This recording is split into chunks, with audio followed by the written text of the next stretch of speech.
Right now, somewhere in your yard, a bird is dying.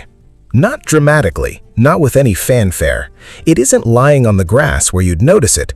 It has tucked itself into a gap beneath your deck or pressed its body into the deepest fold of an ivy tangle you've never once looked inside.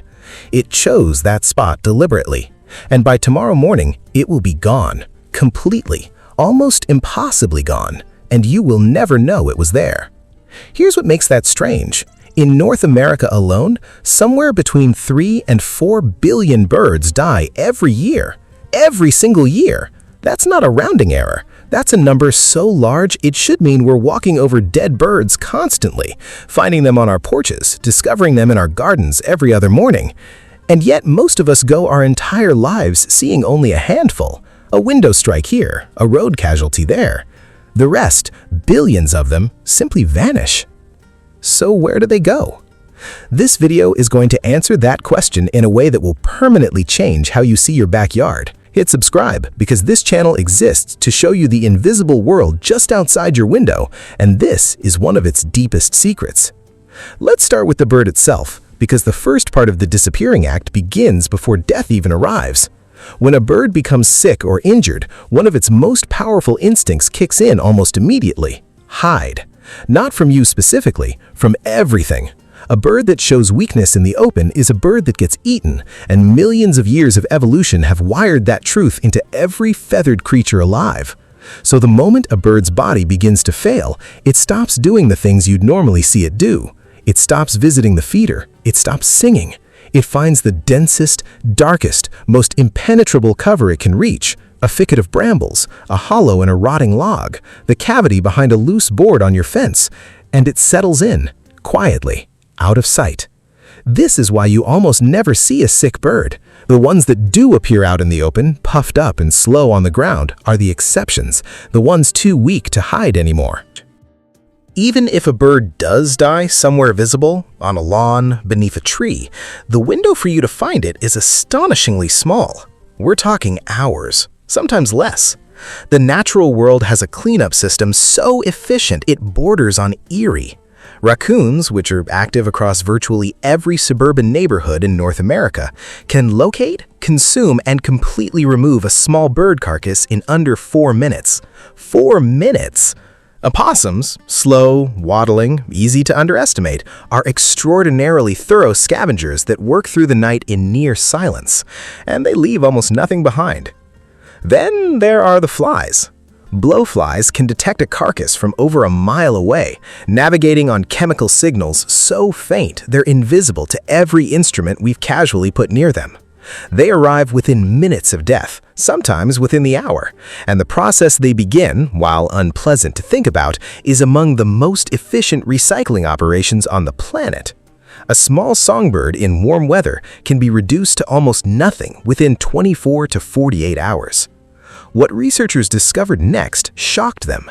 In controlled studies, scientists who placed bird carcasses in suburban green spaces and monitored them with cameras found that in the majority of cases, the body was gone, completely gone, not consumed on the spot, gone, carried off piece by piece or whole in the dark by animals that move through your neighborhood every single night without you ever knowing. And your yard itself is part of the secret. Most of us think we know our outdoor spaces. We know where the feeder hangs, where the garden bed is, where the lawn ends, but the actual geography of a backyard, the geography a bird uses, is almost nothing like the one we see. Birds live in the micro. A gap beneath a raised deck creates a sheltered void the size of a small room, invisible from above. A mature shrub with dense interior branching contains dozens of hollow pockets where small birds roost, nest, and in some cases, die. Vine tangles on a fence, the kind you've been meaning to cut back for 3 summers, form a labyrinthine world of tunnels and chambers that a wren can navigate with ease and a human hand cannot reach. The part nobody expected is just how much life and death is happening inside those spaces constantly. Researchers using miniature cameras placed inside suburban shrubs and deck voids have documented a staggering amount of bird activity that is entirely invisible from any normal vantage point.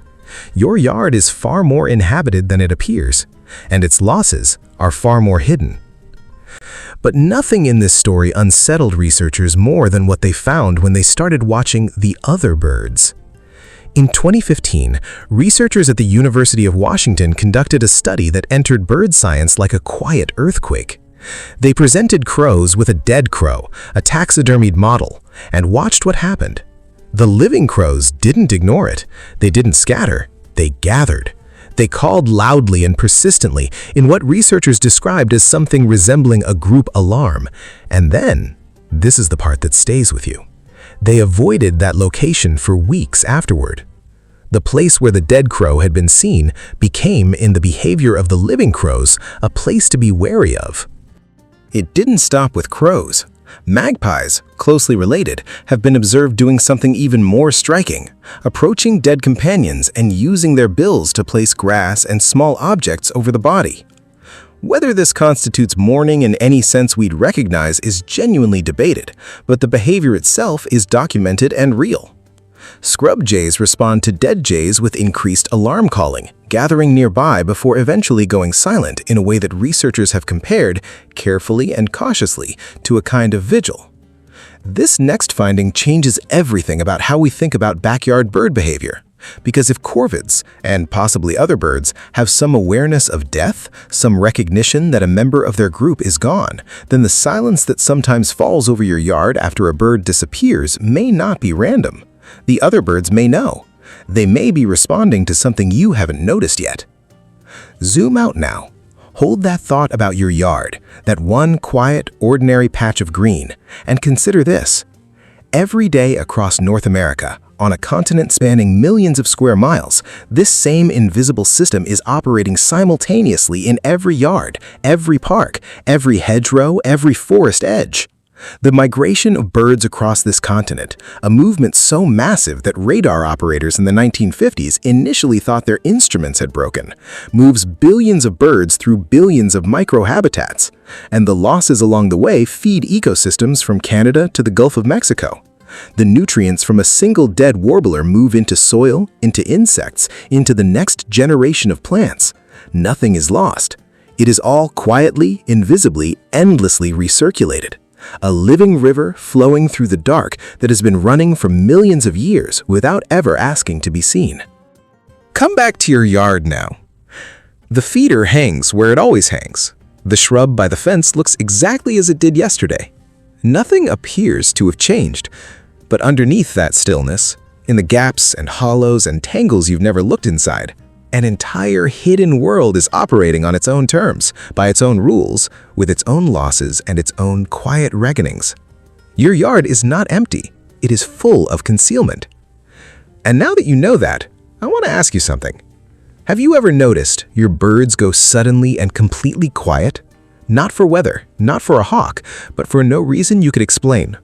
Or found a feeder abandoned for days by birds that have been visiting it every morning? Leave it in the comments. I read every single one. Because sometimes the most interesting data in bird science isn't in a lab. It's in someone's backyard, and it's been waiting for someone to notice.